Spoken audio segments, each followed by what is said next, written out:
Sir, Rahul Gandhi लगातार अपनी speech में अग्निवीर योजना की बात कर रहे हैं, जिसमें वो एक भ्रम फैला रहे हैं। उनका कहना है कि इससे पेंशन रुक जाएगी, सब कुछ सुविधाएं रुक जाएंगी। इस पर आप क्या कहेंगे? यह अनावश्यक लोगों को गुमराह करने की कोशिश कर रहे हैं राहुल गांधी जी।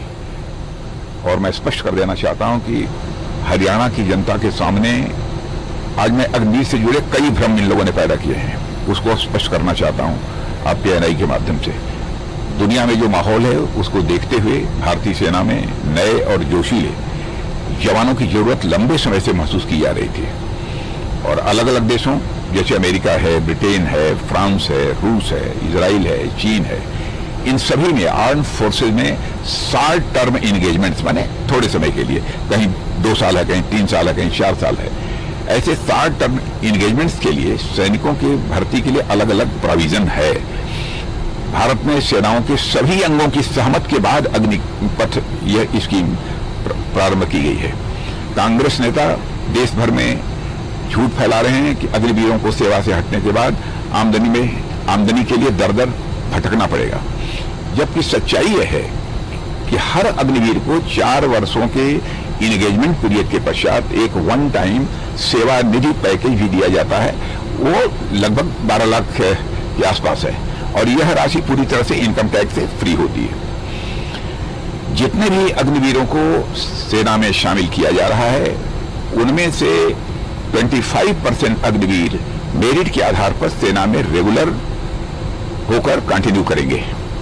बाकी बचे अग्निवीरों के लिए हरियाणा, उत्तर प्रदेश, राजस्थान, उड़ीसा, असम, मध्य प्रदेश, उत्तराखंड, छत्तीसगढ़, अरुणाचल प्रदेश, गुजरात और गोवा जैसे कई राज्य सरकारों ने सरकारी नौकरियों में आरक्षण की स्पष्ट रूप से घोषणा की है। इसके अतिरिक्त पब्लिक सेक्टर अंडरटेकिंग्स में और पैरामिलिट्री फोर्सेज में मैंने कई ऐसे हैं क्षेत्र जिनमें की रिजर्वेशन का प्रोविजन किया गया है।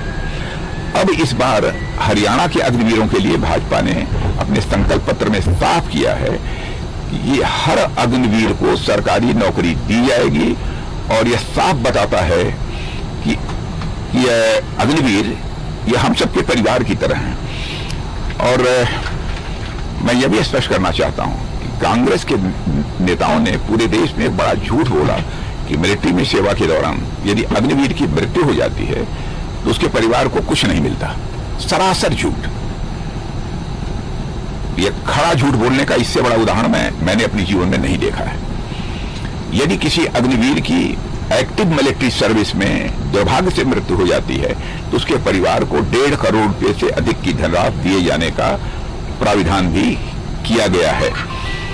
और इतना ही नहीं, सेवा निधि पैकेज के अंतर्गत जो लगभग 12 लाख रुपया दिया जाएगा वह दिया जाएगा। इसके अतिरिक्त भी 44 लाख रुपए का एक्स ग्रेशिया पेमेंट है।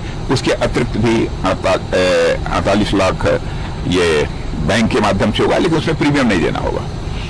इसके साथ ही सरकार ने अलग अलग बैंकों के साथ एक एमओयू भी किया है जिसके अंतर्गत 50 लाख से 1 करोड़ तक का इंश्योरेंस कंपनसेशन दिया जाता है। इस इंश्योरेंस के लिए भी अग्निवीरों को प्रीमियम नहीं देना होता है और भारत सरकार जोखिम को कवर करने का काम करती है तथा अपने पब्लिक फंड से बीमा राशि का भुगतान करती है। इसे कांग्रेस कहती है कि यह तो अग्निवीर के खुद के बीमा की राशि है, मगर यह एक्स ग्रेशिया पेमेंट है। 1 पैसा भी प्रीमियम हमारे अग्निवीरों को नहीं देना पड़ता है।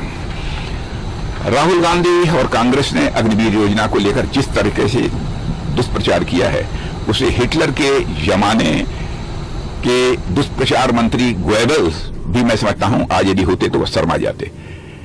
आज गांधी जयंती के दिन हर हरियाणावासी और साथ साथ हर भारतीयवासी को मैं भरोसा देता हूं कि किसी भी अग्निवीर या सैनिक के साथ किसी भी तरीके का अन्याय नहीं होने दिया जाएगा।